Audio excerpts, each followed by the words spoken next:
Ndabasuje kandi bifurije kugubwa neza mu izina rya Yesu Kristo wa Nazareti. Mwebwe tubana hano kuri Eva Mama Lionel umunsi ku munsi. Imana y'amahoro ibahe umugisha kandi bishimire. Ibahe kuba mu gihugu cy'Uwiteka. Imana yanyu ibaha mu izina rya Yesu Kristo wa Nazareti.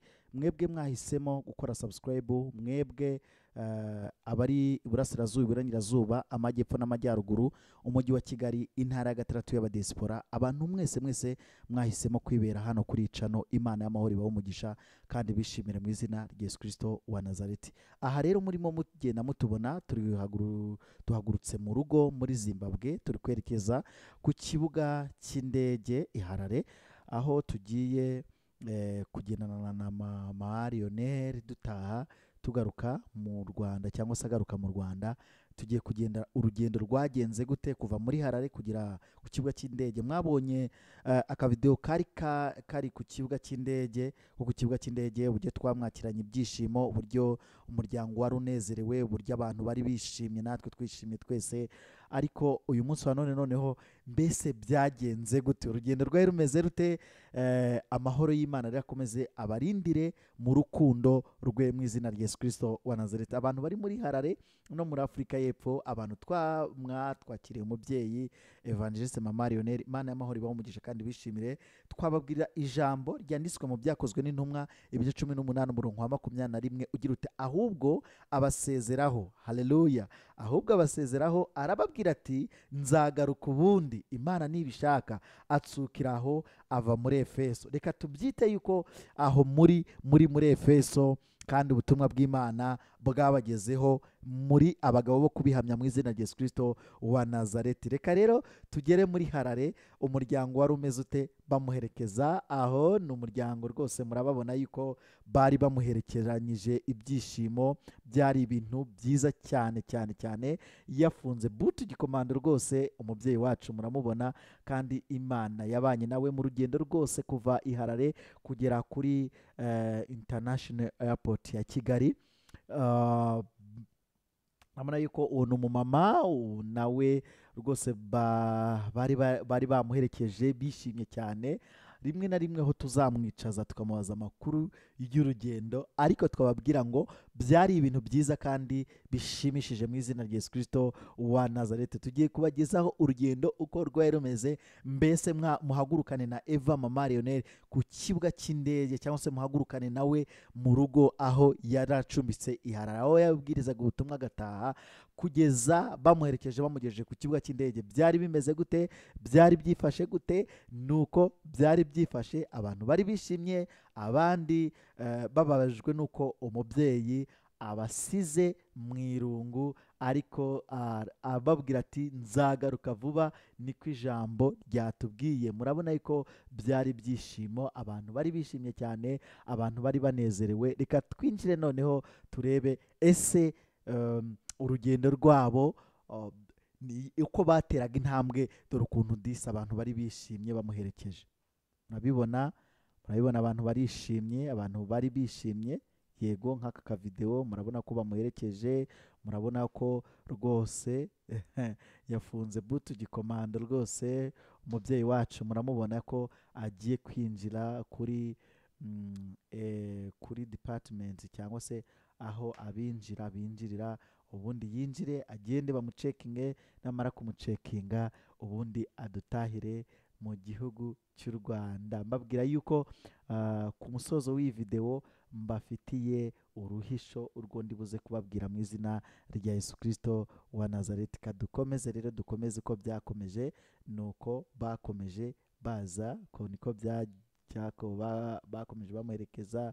Byari byiza rwose, byari ibyishimo, n'ibyishimo rwose. Turabashimira abantu mwadufashirije umubyeyi kuba yava muri Harare kugera ku kibuga cy'indege Airport International i Kanombe. Turakomeza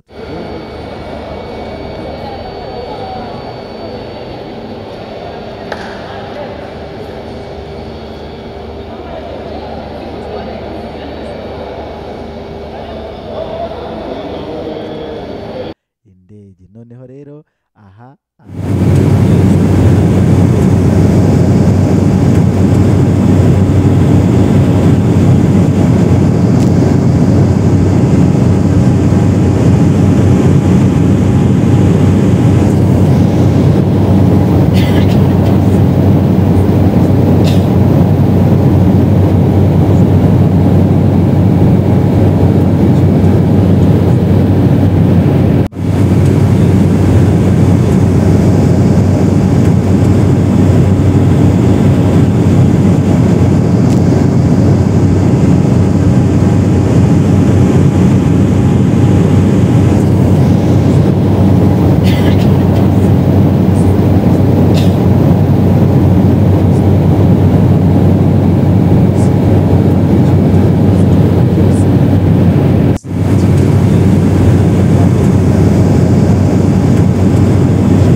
hanyuma rero uruhisho nyamukuru ni ukubabwira ngo ya tariki yageze, twari dutegereje y'amasengesho abana b'Imana. Uku kwezi kwa mbere kwa 2025 dufite insanganyamatsiko igira iti ukwezi kwa mbere, cyangwa se igicaniro cy'ukwezi kwa mbere, ukwezi kw'amaboko. Ese nawe witegura guhabwa amaboko? Aje kugira ngo abafashe guhabwa amaboko mu izina rya Yesu Kristo wa Nazareti, aho murabizi yuko ni umuhanuzi w'Imana usudiraho abantu ibyabo. Niba hari byari byaranze mu buzima bwawe, aka kanya ugiye kwakira ubuhanuzi mu izina rya Yesu Kristo wa Nazareti. Ubuhanuzi bugiye kumanuka, bumanukiye mu kanwa ka Eva Mama Leonel, aho ugiye kujya ubana nawe buri munsi guhera 2:00 kugera 3:00 nk'uko muri kubibona kuri live streaming, aho TikTok, YouTube na Zoom. Tugiye kujya tubana nawe, kandi umugisha w'Imana ukabana natwe mu izina rya Yesu Kristo wa Nazareti. Reka dusome ijambo ry'Imana riri muri Zekariya 18:9, ahavuga ngo Uwiteka Nyiringabo aravuga ati, amaboko yanyu nakomere, yemwe abumva muri iyi minsi amagambo yavuzwe n'abahanuzi bari bahari ku munsi urufatiro rw'inzu y'Uwiteka Nyiringabo rwashirwagaho ngo iyi nzu y'urusengero yubakwe. Haleluya.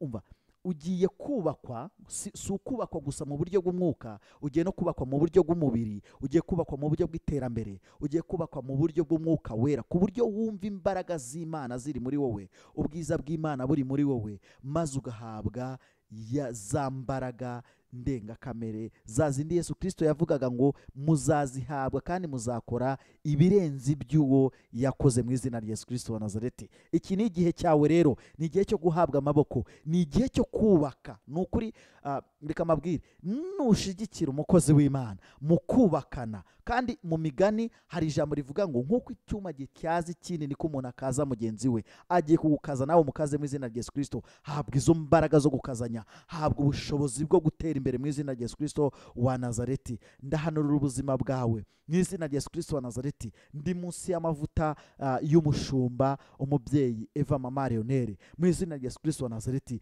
Ndagusudiraho amasezerano y'Imana, ndagusudiraho ubuntu bw'Imana, ndagusudiraho iby'umutima wawe wumva wizeye guhabwa muri uku kwezi kwa mbere, ukwezi kw'amaboko. Ukwezi kwa kabiri afite ubuhanuzi Imana izamuha, ukwa gatatu Imana izamuha, ukwa kane Imana izamuha, ukwa gatanu Imana izamuha, ukwa gatandatu Imana izamuha, ukwa karindwi Imana izamuha, ukwa munani Imana izamuha, ukwa cyenda Imana izamuha, ukwa cumi Imana izamuha, ukwa cumi na kumwe Imana izamuha ubuhanuzi bwawe, ukwa cumi na bibiri Imana izamuha ubuhanuzi bwawe mu izina rya Yesu Kristo wa Nazareti. Kandi niwe witeguye kubwakira, niwe witeguye gukorana n'Imana, niwe witeguye kugendana n'Imana mu izina rya Yesu Kristo wa Nazareti. Haleluya. Ngaho muhabwe ubuntu bw'Imana n'amahoro y'Imana no gufashwa n'umwuka wera. Tubisabye Imana mu izina rya Yesu Kristo wa Nazareti. Amen. Naho buri 2:00 za nimugoroba ndetse no mu biganiro nakagaruka tubabariza umubyeyi ko urugendo rwagenze. Ntago turicarana nawe, ariko turi hafi kwicarana nawe rwose, ubundi tumubaze. Ahubwo tuzashyiraho platform muri community, ubundi mutubwire, mumwibarize, natwe tuzamubaze, kandi tuzaba turi kumwe namwe mu izina rya Yesu Kristo mu buryo bw'umwuka. Amen. Shalom, shalom.